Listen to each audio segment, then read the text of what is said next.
Like seriously അണ്ണ, what is this? ഇന്നലത്തെ അൽ നാസറിന്റെയും CR7ന്റെയും performance കണ്ടപ്പോൾ ഓരോ മൊമെന്റിലും ഞാൻ ചോദിക്കുക, നിങ്ങൾ എന്തീ കാണിക്കുന്നുണ്ട്? കാരണം അൽ അഹ്ലിക്കെതിരെയുള്ള ഇതിന് മുന്നത്തെ മാച്ചിൽ വരെ വലിയ കുഴപ്പമൊന്നുമില്ലാതെ ഇറ്റങ്ങൾ കളിച്ചതാ. ഇന്നലെ അൽ ഖദീസിയക്കെതിരെ അത്രയും ക്രൂഷ്യൽ ആയിട്ടുള്ള ഒരു മാച്ചിൽ ഇവർ കളിച്ച ഫുട്ബോൾ കാണുമ്പോൾ ഫോണൊക്കെ എടുത്ത് വലിച്ചെറിയാൻ തോന്നും. കാരണം ആദ്യമായിട്ട് ഫുട്ബോൾ കളിക്കണ പോലെ ഇവർ കളിച്ചത്.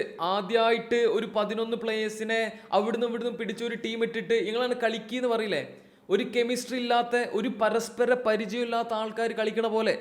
ആരെ ഡിഫെൻഡ് ചെയ്യണമെന്നോ എവിടെ പൊസിഷൻ കൊടുക്കണമെന്നോ ടീമിന്റെ സിറ്റുവേഷൻ എന്താണെന്നോ ഇതൊന്നും മനസ്സിലാക്കാതെ ഓരോ പ്ലെയറും ഓർക്ക് ഇഷ്ടമുള്ള പോലെ കളിക്കുക.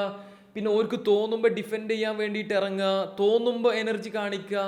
എന്തപ്പത്? ഇങ്ങനെയാണോ ടൈറ്റിൽ ആര് കൊണ്ടുപോകുന്ന ഡിസൈഡ് ചെയ്യാൻ ചാൻസ് ഉള്ള അത്രക്കും ഇമ്പോർട്ടൻറ്റ് മാച്ചിൽ നമ്മൾ കളിക്കേണ്ടത്? എനിക്കറിയില്ല. അൽ നാസറിന് ഒന്നാമത് ഓർക്ക് കളിക്കാൻ വയ്യ. കാരണം ഒരു അടുപ്പിച്ച് കുറേ മാച്ചസ് ഇങ്ങനെ വരിക, വളരെ ടൈറ്റ് ആയിട്ടുള്ള ഷെഡ്യൂളും ഫിക്സ്റ്റേഴ്സും ഒക്കെയാണ്. അതൊക്കെ ശരിയാ, പ്ലേയേഴ്സ് ടയേർഡ് ആവും, എനർജിയൊക്കെ കുറവാവും. എന്നാൽ അതിനനുസരിച്ചുള്ള ഒരു ടാക്ടിക്സിൽ കളിക്കാൻ നോക്കണ്ടേ? അപ്പോഴും ഹൈലൈൻ ഒലത്താൻ നിൽക്കണോ? ഇനിയിപ്പോൾ നിങ്ങൾ ഹൈലൈൻ ഒലത്ത് എന്താച്ചാ ചെയ്തോളി, പക്ഷേ അത് വർക്കാവണില്ല എന്ന് കാണില്ലേ? എടാ, അൽ ഖദീസിന്റെ പ്ലേയേഴ്സ് അൽ നാസർ അങ്ങോട്ട് ഇല്ലാണ്ടാക്കി. അതിനിടയിൽ ഡിഫെൻസീവ് എറേഴ്സ് വേറെ. കഷ്ടപ്പെട്ട് ജാവോ ഫെലിക്സ് ഫസ്റ്റ് ഹാഫിൽ തന്നെ ഒരു ഗോളൊക്കെ അടിച്ച് കളി 1-1 സമനിലയിലേക്ക് കൊണ്ടുവന്നതാ. അൽ നാസർ ഒരിക്കലും ഡിസേർവ് ചെയ്യാത്തൊരു ഗോളാ, എങ്കിലും കളി 1-1 ഞാൻ ഇച്ചിരി ഇങ്ങനെ സമാധാനപ്പെട്ട് വരേനു. അതിന്റെ ഇടയിൽ കൂടെ ഉണ്ട് ബ്രോസോവിച്ചിന്റെ ഒരു മാങ്ങാ തൊലിക്കളി. ഒരാവശ്യമില്ലാതെ കളി ഡിലേ ആക്കി ബാക്ക് കിട്ടുകൊടുത്ത് ഒരു പോയി ഗോൾ അടിച്ചു വന്ന്. അത് കഴിഞ്ഞ് ഐമനോ ആരോ ഒരാള് ബാക്കിൽ പിന്നെയും ഒരു ഡിഫൻസീവ് മിസ്റ്റേക്ക്. ആ ഒരു മൂന്നാമത്തെ ഗോളും ആരും അത്ര നന്നായി കളിച്ചിട്ടില്ല കേട്ടോ. അണ്ണനും കളിച്ചിട്ടില്ല, അണ്ണനും വയ്യാത്ത കളിയൊക്കെ തന്നെ ആയിരുന്നു. എന്നാലും ഞാൻ പറയാ, ഇവർക്കെതിരെ ഒരു ഡ്രോ മൈൻഡിൽ വെച്ചിട്ടുള്ള കളി കളിച്ചാൽ തന്നെ മതിയായിരുന്നു. കാരണം തോൽക്കുമ്പോഴാണ് പ്രശ്നം. ഇനി നമ്മൾ അൽ ഹിലാലിനെതിരെ കളിക്കണം. ആ ഒരു മാച്ച് ആവും ഡിസൈഡ് ചെയ്യുക ആരാണ് ടൈറ്റിൽ വിൻ ചെയ്യാന്ന്.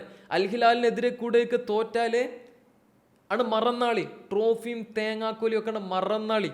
ഒരിക്കലും കിട്ടാൻ പോണില്ല. അൽ ഷബാബിനെതിരെ ജയിക്കണം എന്നുള്ളത് നിർബന്ധം. അത് കഴിഞ്ഞ് അൽ ഹിലാലിനെതിരെ, അൽ ഹിലാലിനെതിരെ ഒന്നും അത്രക്കും പ്രഷറുള്ള സിറ്റുവേഷനിൽ കളിച്ച് ജയിക്കാനുള്ള ഒരു അണ്ടിയുറപ്പൊന്നും അൽ നാസർ പ്ലേയേഴ്സിന് ഇല്ല. അതാണ് പ്രശ്നം. ഇപ്പൊ തന്നെ 20 മാച്ചസ് കണ്ടിന്യൂസ് ആയിട്ട് ഓൾ കോമ്പറ്റീഷനിൽ ജയിച്ചു വന്ന ഒരു ടീമാണ് അൽ നാസർ. ഒരു ക്രൂഷ്യൽ മാച്ച് ആയപ്പോഴത്തേനും ഒരു വയ്യാതായി. ഞാൻ സത്യം പറഞ്ഞാൽ അൽ അഹ്ലിക്കെതിരെ കഴിഞ്ഞ മാച്ചിൽ തന്നെ ഇങ്ങനെ ഒരു റിസൾട്ട് എക്സ്പെക്ട് ചെയ്തതായിരുന്നു.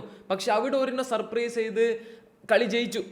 ഇവിടെ എത്തിയപ്പോൾ പിന്നെ എന്താ ഉദ്ദേശം എനിക്ക് മനസ്സിലാവണില്ല. ഇനിയിപ്പോൾ നിങ്ങൾ കുറേ ഗോൾ അടിച്ചൊന്നും ജയിക്കണ്ട, തോൽക്കാതിരിക്കാനുള്ള കളിയെങ്കിലും കളിച്ചൂടെ? അതും ചെയ്യാൻ വയ്യ. ഇങ്ങനെയും ഓപ്പർച്യൂണിറ്റീസ് കിട്ടിയിട്ട് ഈ ഒരു സീസണിലും സൗദി പ്രോ ലീഗ് അടിക്കാതെ അൽ നാസർ ഈ ഒരു സീസൺ അങ്ങോട്ട് എൻ്റെ ചെയ്യട്ടെ.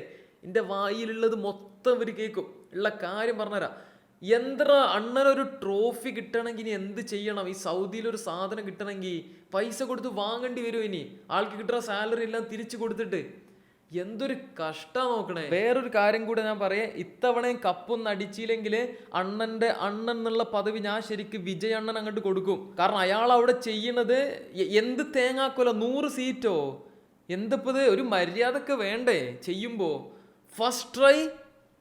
വാവ്. പ്രീമിയർ ലീഗിലെ മാഞ്ചസ്റ്റർ യുണൈറ്റഡ് ലിവർപൂളിനെതിരെ ഫസ്റ്റ് ഹാഫിന്റെ തുടക്കത്തിൽ 2 ഗോളിന്റെ ലീഡൊക്കെ എടുത്ത് ഞങ്ങൾ സുഖമായിട്ട് ജയിക്കുന്നു ഇങ്ങനെ തോന്നിപ്പിച്ച് സെക്കൻഡ് ഹാഫിന്റെ തുടക്കത്തിൽ ഒരാവശ്യമില്ലാതെ 2 ഗോൾസ് കൺസീഡ് ചെയ്ത് ഓൾമോസ്റ്റ് ആ ഒരു മാച്ച് ബോട്ടിൽ ചെയ്തു എന്ന് തോന്നിപ്പിച്ചതിന് ശേഷം 77-ാം മിനിറ്റിലെ കോബി മൈനോ ഒരു കിഡ്ലൻ goal.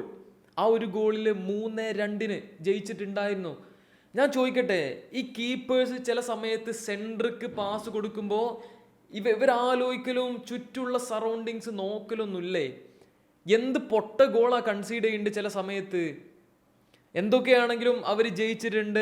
And after few years they are back in the Champions League. അതുപോലെ Tottenham with a crucial win against Aston Villa. കഴിഞ്ഞ ദിവസം ബ്രെൻഫോർഡ് വെസ്റ്റ് ഹാമിനെ 3-0 തോൽപ്പിച്ചതുകൊണ്ട് തന്നെ ഇപ്പോൾ ടോട്ടനം റെലഗേഷന്റെ പുറത്തെത്തിയിട്ടുണ്ട്.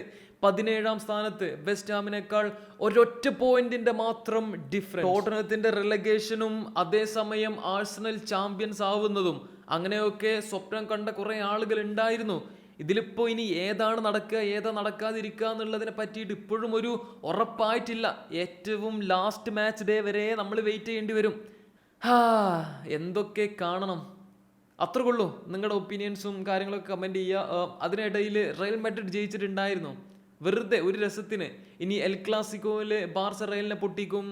ആൻഡ് ബാർസ ഓരോ മുന്നിന്ന് എന്താ പറയുക, ഇത്തവണത്തെ ലാ ലീഗ ചാമ്പ്യൻസ് ആവും.